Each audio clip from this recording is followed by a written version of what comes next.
اللہ کو پہچانا گیا. ہمارے ذریعے اللہ کی عبادت کی گئی. اللہ رحمان کیسا, ہمیں کیا خبر ہے کیسا کا بات ہے, توجہ فرما رہے نا, کیونکہ ہماری عقلوں میں اس کی رحمانیت نہیں آ سکتی. اللہ قادر ہے, ہمیں کیا خبر اللہ قدرت کیسی ہے. اللہ کریم ہے, ہمیں کیا خبر اللہ کا کرم کیسا ہے. پر انہیں دیکھتے جاؤ اور اسے پہچانتے جاؤ. ان کا علم دیکھو, اس کے علم کو پہچانو. ان کی قدرت کو دیکھو, اس کی قدرت کو پہچانو. ان کا اختیار دیکھو, اللہ کا اختیار پہچانو. ان کی صداقت کو دیکھو, اللہ کی صداقت کو پہچانو. ان کی عطا کو دیکھو, اللہ کی عطا کو پہچانو. اللہ کا علم کیسا, یہ منبر پر سولونی کا دعویٰ کرتے ہیں, تو سمجھ لو جب ان کا علم ایسا ہے تو اللہ کا علم کیسا ہوگا. یہ سائل کے ایک روٹی پر اونٹوں کی قطار دے دیتے ہیں. جب ان کی سخاوت ایسی ہے تو اللہ کی سخاوت کیسی ہوگی. رسول فرمانے بتاؤ میں کون ہوں, مکے والوں سے کہ آپ صادق الامین ہیں. میں کہوں کہ پہاڑ کے پیچھے لشکر ہے جو تمہارے پر حملہ کرنے والا ہے, تم پہاڑ کے پیچھے جاؤ, لشکر موجود نہ ہو تو میرے بارے میں کیا خیال ہے. تو کہنے لگے آپ کی صداقت پر کوئی شک نہیں ہو سکتا. ہم یہ تو سوچ سکتے ہیں ہماری آنکھوں کا نور ختم ہو گیا, مگر آپ کی صداقت پر شک نہیں کر سکتے. کافر تھے مگر شک نہیں ہے. تو سوچے جب رسول اتنا سچا ہے تو اللہ کتنا سچا ہوگا. لہذا انہیں دیکھتے جاؤ اور پروردگار کو پہچانتے چلے جاؤ. اس کا مطلب یہ مصطفیٰ معرفت الہی کا مصدر ہے. مصطفیٰ کو دیکھو اور اللہ کو پہچانو. اگر میرے عزیزو, اگر مولا علی علیہ السلام نہ ہوتے تو رسول کی رسالت کو خطرہ ہو جاتا. انہیں دشمن رسول کو مکہ ہی میں قتل کر دیتے, اور پھر اس کے بعد اگر امام حسین کربلا میں قربانی نہ دیتے, کون جانتا اسلام کیا تھا, کون جانتا آدم کا علم کیا تھا, کون جانتا نوح کا تقویٰ کیا تھا. یعنی سارے انبیاء کی محنت کو بچایا حسین نے.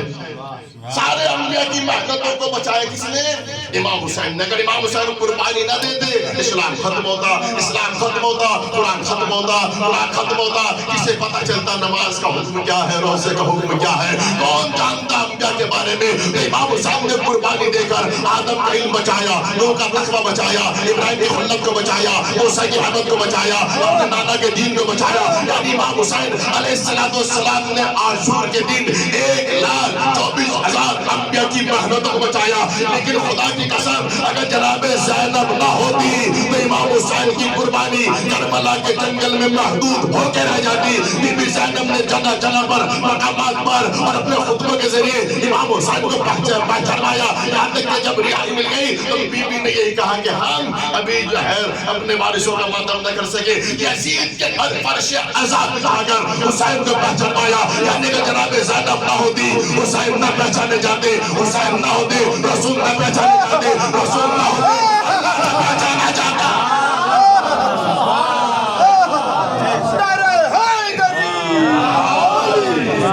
یعنی جناب زینب اگر صبرا خبرا سے نتیجہ نکالنے تو نتیجہ کیا نکلے گا, جناب زینب وہ خاتون ہیں کس کے ذریعے سے توحید ہوئی. شہزادی وہ خاتون کہ جس کے ذریعے پروردگار کی ذات پہچانی. جن کا میں جناب زینب کے بارے میں کہ باپ کی زینت, اب زینت کس اعتبار سے, آیت میں نے پڑھی کہ المال والبنون زینت الحیات الدنیا. باپ کے لیے کون زینت بنتا ہے, زیادہ تر بیٹے. ماں کی زینت بیٹے بنتی ہے. کیسے بنتی ہے کہ ماں مومنہ ہے, بیٹی مومنہ ہے, ماں عابدہ ہے, بیٹی عابدہ ہے, زینت. ماں پردے دار ہے, حجاب والی ہے, اور بیٹی بھی حجاب کرے تو ماں کی زینت. لیکن معاشرے میں بیٹے زیادہ تر باپ کی زینت بنتے ہیں. باپ عالم ہے, بیٹا بھی عالم بن گیا. باپ خطیب ہے, بیٹا بھی خطیب بن گیا. باپ شاعر ہے, بیٹا بھی شاعر بن گیا. باپ مومن ہے, بیٹا بھی مومن بن گیا. یعنی بیٹے, جملہ دے رہا ہوں, بیٹے ماں باپ کی زینت بنتے ہیں معاشرے میں. توجہ ہے نا, بیٹا اگر با کمال ہے, با اخلاق ہے, با کردار ہے, اگر اس کے اندر کمالات موجود ہیں تو لوگ اس کی تعریف کرتے ہیں باپ کی بھی, کہ کہتے ہیں اچھے بچے کی تربیت فرمائی ہے. یعنی ایسا بچہ باپ کی زینت بنے گا جس کے اندر کمالات ہوں گے, جس کے اندر اچھائیاں ہوں گی, جس کے اندر خوبیاں ہوگی, جس کے اندر ایمان ہوگا, جس کے اندر کمال ہوگا, جس کے اندر علم ہوگا, جس کے اندر علم ہوگا, جس کے اندر صفات حسنہ ہوگی, تو ایسا بچہ باپ کی زینت بنے گا. اب جملہ سنیے, جناب زینب علی کی زینت ہے, حسن و حسین کے ہوتے ہوئے.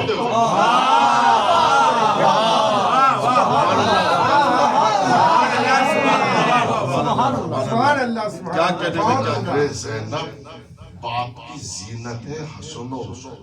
سبحان اللہ عابدہ علی بی بی کا شجاعت میں بھی زینت، علم میں بھی زینت، سخاوت میں بھی زینت. علی شجاع کوئی شک نہیں، لیکن جناب زینب کیسی شجاع ہے کہ جس نے کوفہ و شام کے دربار کو ہلا کے رکھ دیا. ایسی شجاع خاتون کا نام ہے زینب. مولا علی کی عبادت مشہور، ایک رات میں 1000 تکبیروں کی آواز.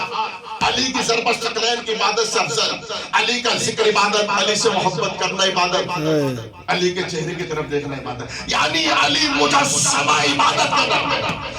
بی بی زینب اس لقب کی بھی زینت بنی کہ بابا آپ کا ذکر بھی عبادت، آپ نے بہت عبادت کی، لیکن جس مال میں آپ نے عبادت کی وہ اور تھا.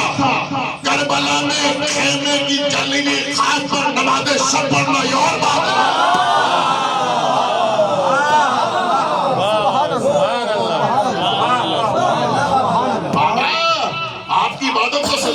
لیکن آپ کی بیٹی اس عبادت کو عنوان سے بھی آپ کی زینت ہے. جب کسی کا کوئی مر جائے، جوان مر جائے تو اس کی عقل کام کرنا چھوڑ دیتی ہے. کسی کا بیٹا مر جائے، بھانجا مر جائے، بھتیجا مر جائے تو عقل کام کرنا چھوڑ دے. جس زینب نے 72 قربانیاں دی وہ لیکن عبادت کیسی ہے؟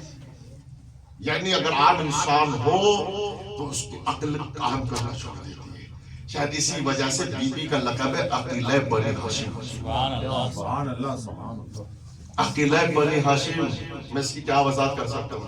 بنی ہاشم میں دیکھیں کتنے افراد ہیں جو صاحبان عقل ہیں، عقل کل کے مالک، مگر لقب بی بی کو ملا عقیلہ بنی ہاشم.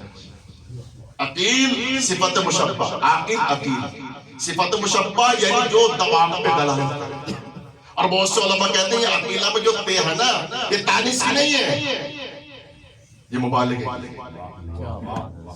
توجہ فرما رہے یعنی بی بی کی عقل کس قسم پر، کس نقطے عروج پر ہوگی. اور پھر عقیلہ بنی ہاشم ہونے کا حق ہے بی بی کو، کیونکہ جہاں عقل کام کرنا چھوڑ دیتی ہے وہاں جناب زینب شکر کے سجدے کرتی ہے.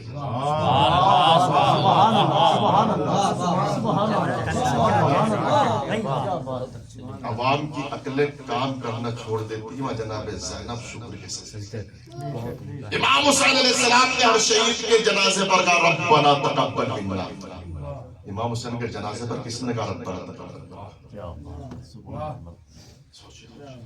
ایک بحریہ تھا کمیونسٹ، اس نے کہا میں نے اسلام کا مطالعہ کیا، تاریخ اسلام ہسٹری کو پڑھا اور میں مسلمان نہ ہو سکا، لیکن جب اسلام کا مطالعہ کرتا کرتا جب میں علی کی بیٹی کی ذات تک پہنچا تو علی کی بیٹی کے سجدوں نے مجھے مسلمان بنا دیا. شام میں غریبہ جہاں لوٹ مار کا عالم ہے اور وہاں جناب زینب نماز شب. اور پھر امام حسین جو امام ہیں وہ کہہ رہے بہن مجھے نماز شب میں فراموش نہ کرنا. کیا عظمت ہے جی، ذرا سوچئے. یعنی آخر وقت میں امام حسین فرما رہے ہیں کہ بہن مجھے نماز شب میں فراموش نہ کرنا. ارے ساری کائنات اماموں کی بارگاہ میں التماس سے دعا کرتی ہے. پوری کائنات جن کی بارگاہ میں التماس سے دعا گئے وہ امام ہے. امام جس سے التماس سے دعا گئے وہ زینب ہے.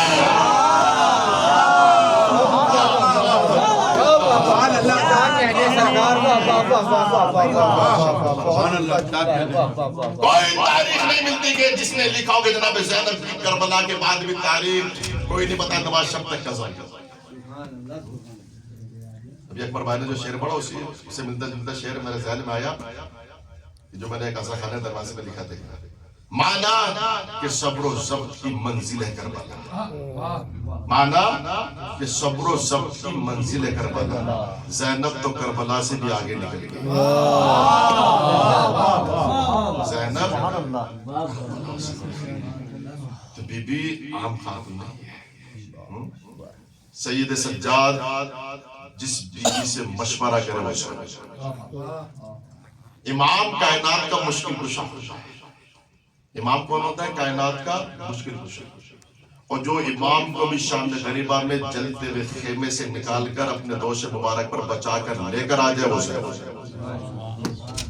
سوچیے آپ کہ جہاں چاروں طرف ایک ظلم کا عالم ہو، ایک لوٹ مار کا عالم ہو، آگے خیمے میں آگ لگ رہی ہو، مگر جناب زینب کی عقل کو سلام اور اختیار و شجاعت کو سلام، یعنی جلتے ہوئے خیمے سے امامت کو بچا کر لے کر صحیح صحیح۔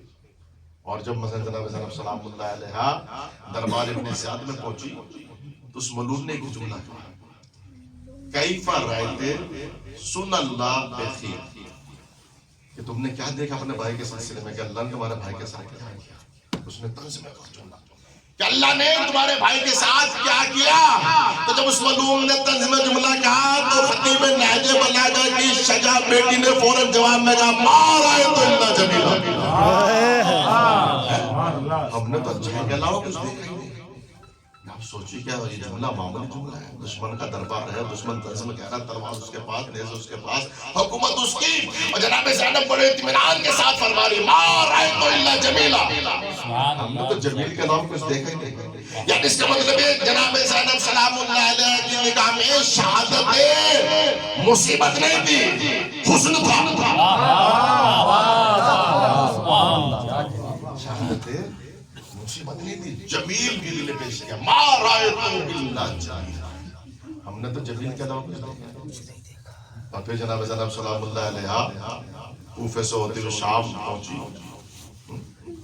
دربار یزید ہے، تو وہاں بھی بیوی نے جو خطبہ دیا، یزید جو حسن و فخر کر رہا تھا میرے بدر و احد کے آبا و اجداد ہوتے تو مجھے دعا دیتے یزید تیرا شن پاؤ، جو یہ نعرے بلند کر رہا تھا کہ نہ قرآن ہے نہ کوئی بے نازل ہے، نئے بدبن ہاشم بن ملک فلا خبر جاولا وحی نزل، بنی ہاشم نے ملک مختار کے لیے کھیل کے لگ ڈوگ نہ چل، نہ کوئی بے نازل ہوئی نہ کوئی پیغمبر ہے۔